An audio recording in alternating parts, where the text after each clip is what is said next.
Hey everyone, welcome to my channel. तो ये है यूरेका प्लस ग्रेड 4 की, और आज हम इसमें पढ़ेंगे chapter number 6, how do animals increase in numbers. किस तरीके से एनिमल्स इन नंबर्स में इंक्रीज़ होते हैं। हमें पता है कि एनिमल्स प्रोड्यूस करते हैं यंग वंस, मतलब जन्म देते हैं यंग वंस को। हम इस चैप्टर में पढ़ने वाले हैं रिप्रोडक्शन, हैचिंग एंड इंक्यूबेशन। अब हर चीज़ के बारे में आपको इस चैप्टर में पता लग जाएगा। All living things produce young ones like themselves. हर एक लिविंग थिंग अपने जैसा एक यंग वन रिप्रोड्यूस करता है, इसी को हम कहते हैं reproduction. Animals reproduce mainly in two ways. दो तरीके से कोई भी एनिमल रिप्रोड्यूस करता है। कुछ एनिमल्स एग के थ्रू करते हैं और कुछ क्या करते हैं, बर्थ देते हैं यंग वंस को। अब सबसे पहले जो एनिमल्स एग्स ले करते हैं, हम उनके बारे में पढ़ लेते हैं। Animals such as earthworms, snails, insects, fish, frogs, lizards, tortoises, birds and snakes lays eggs. So the young ones of these animals grow inside the eggs. After a few days, when the young animal has developed, it breaks open the eggshell and comes out. This is known as hatching. तो आपने देखा होगा कि ज़्यादातर घरों में मुर्गियाँ पहले पाली जाती थी। अगर आज भी आप किसी विलेज से बिलोंग करते हैं तो आपने देखा होगा कि वहाँ पर मुर्गियों को पाल के रखते हैं। तो वहाँ पर क्या करते हैं, जब मुर्गी अंडा देती है तो उसको ऊपर बैठ जाती है, उसको सिकाई देती है ताकि उसकी जो हैचिंग प्रोसेस है वो फास्ट हो जाए। तो ये यंग एनिमल्स का जो जो एग है, एग में क्या होता है, पूरा प्रोसेस किस में चलता है, एग के अंदर चलता है। एनिमल जो है वो इनसाइड द एग क्या करेगा, ग्रो करेगा, और कुछ दिन बाद जब वो एक प्रॉपर एक यंग वन में कंप्लीट हो जाएगा तो वो शेल जो होती है, एग की शेल जो होती है, उसको तोड़ करके बाहर निकलता है, जैसे कि यहाँ पर आप देख सकते हैं इस पिक्चर में। और इस तरीके से एक यंग वन बाहर आ जाता है। इसको कहते हैं hatching. Fish, frogs and some insects such as mosquitoes lay their eggs in water. तो ये जो एनिमल्स हैं ये क्या करते हैं, अपने एग्स को वाटर में देते हैं। ठीक है, पानी में इनके एग्स होते हैं, और ये जो एग्स होते हैं ये अपने आप से कुछ टाइम बाद अपने आप से टूट जाते हैं और यंग वंस निकल जाते हैं। Sea turtles, lizards, crocodiles, tortoises and land snakes lay their eggs in soil. ये एनिमल्स अपने एग्स कहाँ देते हैं, सॉइल में देते हैं। आप यहाँ देख सकते हैं। ठीक है, these eggs take up warmth from the sun and hatch on their own after some days. तो जैसे कि मैंने बताया था कि मुर्गी अंडों पर बैठती है उसको वार्मथ देने के लिए। यहाँ पर जब हम बात कर रहे हैं स्नेक, क्रोकोडाइल, लिजर्ड, टर्टल की, तो ये क्या हो रहा है, यहाँ पर वो मिट्टी में इसलिए देते हैं अंडे ताकि जो सनलाइट है उससे उनको वार्मथ मिल सके और बच्चे की ग्रोथ हो सके उसके अंदर। और फिर कुछ टाइम बाद बच्चा क्या करता है कि जब उसकी पूरी प्रॉपर ग्रोथ हो जाती है तो उसको क्रैक करके, उसकी जो शेल है उसको क्रैक करके बाहर निकल आता है। The eggs of birds, snakes, lizard, crocodile, turtle and tortoise hatch into fully developed baby animals like themselves. अब ये जो आपने इन सब के ये नाम पढ़े हैं यहाँ पर, इन सब के एग्स जो हैं ये क्या होते हैं, तब टूटते हैं जब उनका एक प्रॉपर उन्हीं के जैसा एक बेबी पूरा डेवलप हो जाता है। उसके बाद ये एग को तोड़ते हैं, एग की शेल को तोड़ते हैं और बाहर निकलते हैं। सभी बर्ड्स एग्स देती हैं और देने के बाद देने के बाद बर्ड्स उसके ऊपर बैठ जाती हैं उसको वार्म देने के लिए। जब वो वार्मथ दे रही हैं अपने एग को, that is known as incubation. Incubation का मतलब होता है एग को वार्मथ प्रोवाइड करना। Eggs which are not kept warm do not develop into baby birds.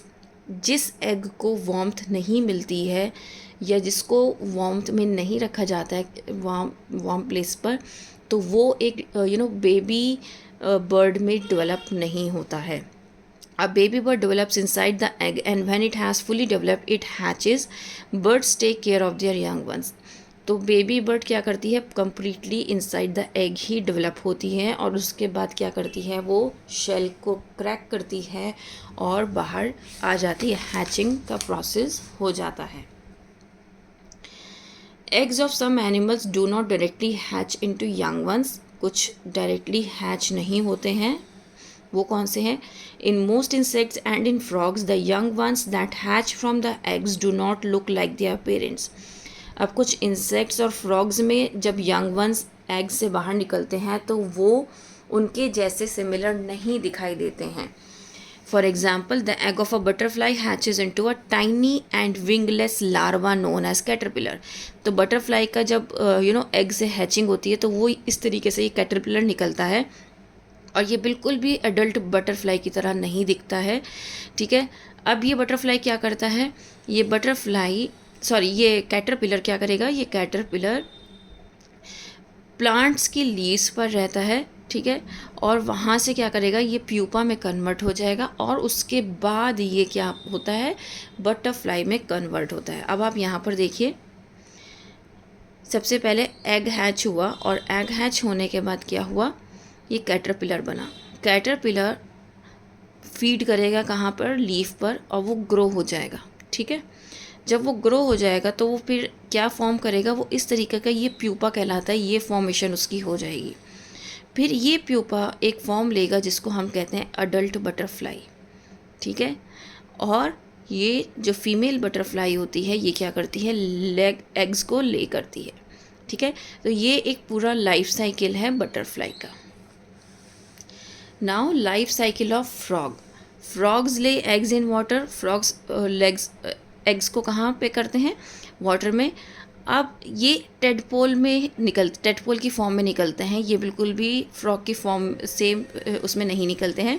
ठीक है, टेडपोल्स के आप देख सकते हो लेग्स नहीं होते हैं, जबकि फ्रॉग्स के लेग्स होते हैं। लेकिन ये जो फॉर्मेशन निकली है एग्स में से, वो टेडपोल की, ये क्या है, इसके लेग्स नहीं हैं, और ये अपने गिल्स, जैसे कि फ़िश गिल्स से क्या करती है, सांस लेती है। सिर्फ और सिर्फ व्हेल ऐसी एक मैमल है जो कि लंग्स से सांस लेती है।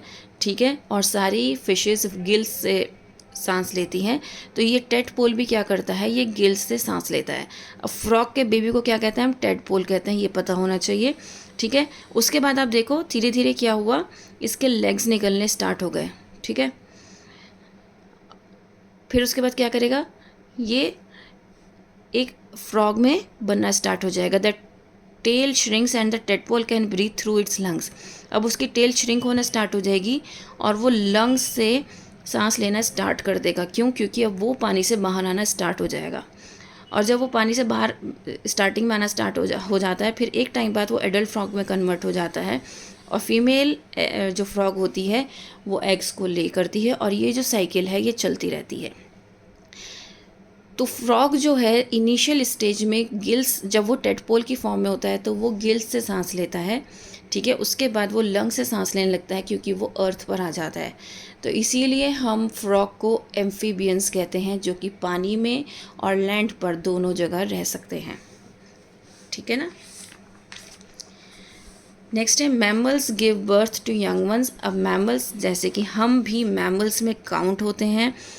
एनिमल्स जैसे कि एलिफेंट, लायन, टाइगर, ये भी मैमल्स में काउंट होते हैं। So mammals are animals that have hair on their bodies. वो एनिमल्स जिनके हेयर होते हैं बॉडीज़ पर, वो मैमल्स कहलाते हैं। ये अपने यंग वंस को बर्थ देते हैं, जो कि माँ की बॉडी में डेवलप होता है।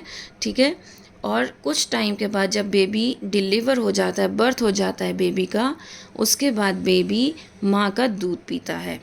monkeys, mice, cats, dogs, elephants, dolphin, bats, whales, human beings are mammals। तो ये सब क्या हैं, ये मैमल्स हैं। मैंने आपको व्हेल के बारे में तो बताया था कि व्हेल क्या है, मैमल है।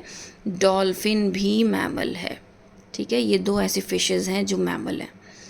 Most mammals live on land and only a few such as the dolphin, whales and seals live in water.